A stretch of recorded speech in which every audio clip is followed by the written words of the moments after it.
gampang. Kamu kayak bisa nahan aja. Kamu lihat tetangga beli ini, beli itu. Kamu pengen beli yang lebih dari itu. Kadang tuh kita kurang peka sama teman. Kita tidak peduli sama teman. Kok jadi kita yang salah? Kan kita yang punya uang, kita yang beli barangnya. Terserah kita tuh, bagaimana? Pokoknya kalau lagi nggak punya uang itu harus bisa menahan diri. Harus tahu batasan.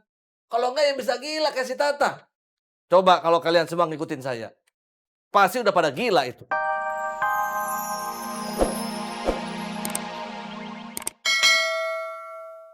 Mereka akan selalu muncul. Yoh, kamu bilang sama Sobri, sama Dedeh, mereka nggak perlu peduliin Kemet sama Eros. Yang penting mereka nikah, sah. Urusan yang lain nggak usah dipusingin. Tapi masalahnya Mak Eros itu mau bikin pesta, Mak. Ya kan bisa sesudah ijab kabul atau besoknya. Yang penting itu nikah, sah. Ada Kemet, ada Eros. Ya, namanya juga cucu perempuan satu-satunya. Mungkin Mak Eros mau bikin pesta itu supaya dia mau membahagiakan Dedeh di hari pernikahannya gitu kali, Mak. Ya nikahin aja di KUA Cidahu. Selesai itu Kemet pulang, terus Eros bisa lanjutin pestanya di Cidahu. Mas Wah nggak tahu apa ya? Mak Eros itu udah beli rumah di Ciraos, udah tinggal pindah aja. Makanya dia mau bikin pestanya di Ciraos, Mak. Itu mah sengaja supaya Sobri dan Dedeh nggak jadi. Mak udah ngobrol belum sama Pak Kemet? Udah. Terus? Ya begitu. Namanya juga Kemet, keras kepala. Kasian Dedeh.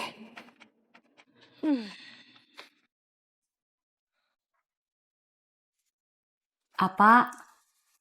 Gimana kalau Pak Ustadz Kemet nggak usah jadi saksinya Kang Encuy? Maksud kamu bagaimana? Dibatalin aja apa? Biar kita nggak tersangkut masalahnya Dedeh. Mimin takut nanti kita disalahkan. Disalahin bagaimana? Tidak ada urusannya dengan kita, Mimin. Bisa saja kita disalahkan apa? Gara-gara Pak Ustadz Kemet jadi saksinya Kang Encuy. Betul apa? Batalin saja atuh. Batalin bagaimana, Ama? Kita teh udah jatuh omongan. Kalau kita batalkan, nanti Ustadz Kemet pasti tersinggung. Ustadz Kemet teh sudah seperti orang tuanya Ucuy sendiri. Ustadz Kemet itu besan kita.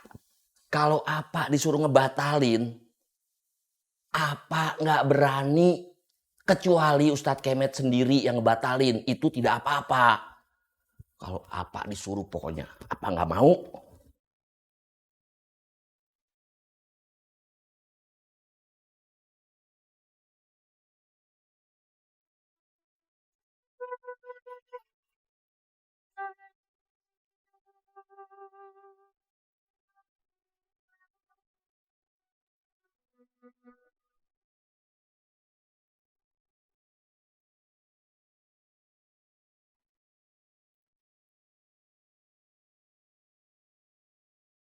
Pas Saum bicara sama Pak Ustadz,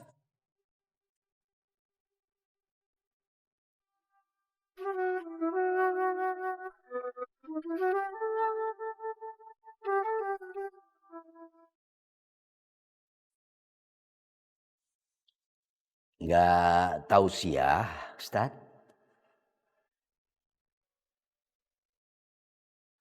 Kalau kamu mau ngasih tausiah, silakan. Maksudnya Ustadz nggak tahu sih ya.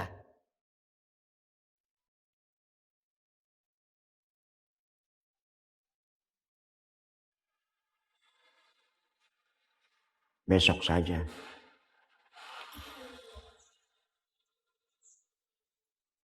Soy, 5 menit lagi masuk waktu zuhur.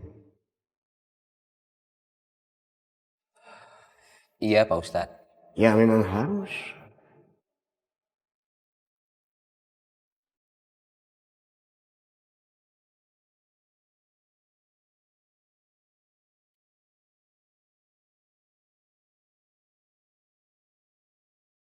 Jangan ngikutin terus atuh Dang. Mau duluan aja. Assalamualaikum. Waalaikumsalam. Stres kan dia kan? Stres. Stres. Melehoy masih di sini. Kamu teh nggak pulang? Pulang kemana, Ceng? Kan Ceng nggak pergi kemana-mana. Maksud saya dari tadi teh kamu di sini aja nggak kemana-mana. Pulang lah, Ceng. Oh, kirain. Kirain apa, Ceng? Kirain nggak pulang. Pulang kemana, Ceng? Aduh ampun si Melehoy. Pulang ke rumah. Udah, tahu ah. Itu si Tatang stres lagi nih. Oh iya, si Uli kasihan jadi bingung. Si Tatang juga sih kelewat manja orangnya. Harusnya sama si Uli teh jangan diturutin semua. Biar si Tatang itu bisa terima kenyataan. Alah, kenyataan. Kamu ngomong kayak orang yang bener aja. Sama kayak kamu tuh pedut. Kamu kalau misalnya nggak diturutin sama Iko, udah stres dari dulu. Ya tapi lihat kemampuan juga lah. Si Uli kan nggak punya banyak uang. Kamu mah ngomong mah gampang, Dang. Cuman kan kalau nggak temen beli apa, temen beli itu, si Tatang kan juga kepengen. Nah makanya itu harus ditahan. Ngomong tuh gampang, Dang. Teori gampang. Kamu kayak bisa nahan aja. Kamu lihat tetangga beli ini, beli itu. Kamu pengen beli yang lebih dari itu. Kadang tuh kita kurang peka sama teman, kita tidak peduli sama teman. Kok jadi kita yang salah? Kan kita yang punya uang, kita yang beli barangnya. Terserah kita tuh. Bagaimana? Pokoknya kalau lagi nggak punya uang itu harus bisa menahan diri. Harus tahu batasan. Kalau nggak yang bisa gila kayak si Tata. Coba kalau kalian semua ngikutin saya. Pasti udah pada gila itu. Makanya saya teh jangan ikutin. Ya, ditonton aja. Doi, kok tumben nggak komentar? Saya bingung, Kang Dadang ngomongnya cepat. Pusing saya, Kang Dadang. Febri mau dijemput jam berapa, Al? Astagfirullah, lupa. Astaga, lupa. Debbie. Neng, kunci motor di deket TV, Neng, tolong. Saya ambil motor dulu ya, Kum ya. Duluan ya, Assalamualaikum. Assalamualaikum. Tutut, cucu bingung. Semua orang teh benci banget sama papa. Padahal di Ciraos juga banyak kok suami yang ninggalin istrinya, suami yang ninggalin anaknya. Tapi nggak dibenci banget kayak papanya cucu. Encut, aku mana ngerti. Aku nggak tahu apa-apa. Encut, kamu mendingan tanya aja sama Oma Eros. Kan kamu masih cucunya. Nih ya Encut, kalau mamsnya aku pasti gak berani ngasih tau kamu banyak. Soalnya pasti mams aku gak enak. Tapi kalau Oma Eros, pasti dia berani ngasih tau kamu semuanya Encut. Assalamualaikum. Waalaikumsalam. Cuk, gimana semuanya udah beres? Semuanya lancar, Cek. Kecuali Cek Uli. Kenapa? Cek Uli teh nunda keberangkatannya. Soalnya teh Kang Tatang stres. Stres terus? Ya udah kalau gitu Cece mau kesana dulu ya.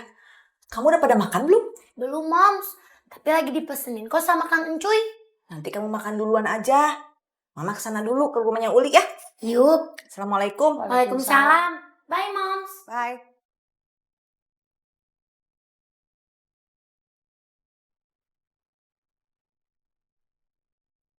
Baby.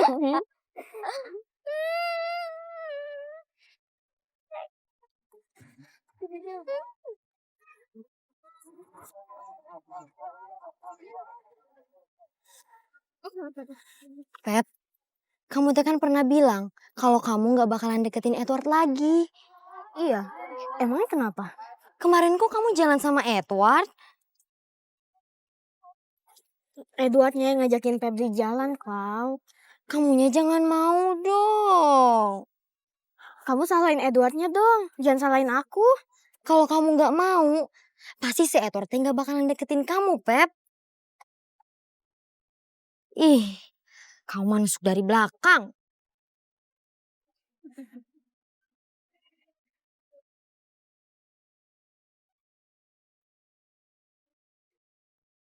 Ada apa ini?